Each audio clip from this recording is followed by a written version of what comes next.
आपको दास बार बार बताता है मनुष्य जीवन उन्हीं को मिलता है जो बहुत ही पुण्यकर्मी होते हैं।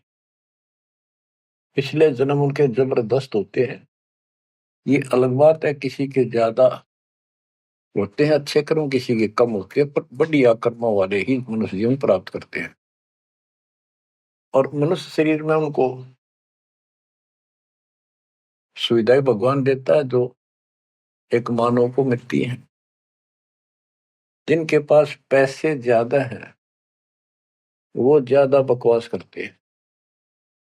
कार ले ले, कोठी बन गई, और भी कोई 10-5 प्लाट खरीद ले, यानी भक्ति की तरफ नहीं जा सकते वो लोग। या जो कतिय दुखी है, हैंड टू माउथ है, यानी समय पर रोटी ना मिलती, वो भगवान के लिए जागा कहाँ। उसको सारा दिन रोजगार की समस्या समस्या पर समस्या रहती है। तो कहने का भाव ये है कि जब तक हम थोड़े बहुत सुखी नजर आते हैं, जिस गंदे सुख को सुख मान रहे हैं, तब तक हमें भगवान की कभी जरूरत नहीं। ये ज्ञान हो या फिर कष्ट आना शुरू होता जब भगवान याद आता, उसके लिए परमात्मा कहते हैं कबीर साहब, कबीर दुख में सुमन सब करें, सुख में करे न कोई, और जय सुख में सुमन कर ले तो दुख का एक हुआ। कबीर सुख में सुमन किया नहीं, दुख में करते याद, कहे कबीर दास की कौन सुने फरियाद।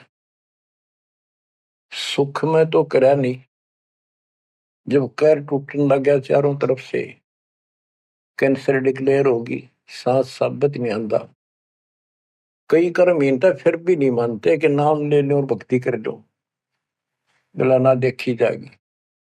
उनके इतने कर्म कमजोर होते हैं, संस्कार माड़े होते हैं, खराब होते हैं। थोड़े बहुत कष्ट होकर भी यदि परमात्मा की तरफ लग पड़े, चल पड़े, उसका नाम ले ले, तो भी सहारा देना शुरू कर देता था। बड़ा दयालु है ये। अब भक्ति से सब दूर हो चुके हैं, और जो करते हैं वो पिछले संस्कारी हैं, उनको रास्ता ठीक नहीं मिलता, वो शास्त्र विधि त्याग कर मनमाना आचरण करने पर लगे हुए हैं। कोई बेचारे पहाड़ों पर जाते हैं, कोई तीर्थों पर जाते हैं, कोई पर भी लेने जाते हैं, कोई मंदिर में, कोई मस्जिद में, और कोई मंडी बना रखी वहां मत्था टेकने जाते हैं। यानी उनको चाह भगवान की है पर रास्ता ठीक नहीं।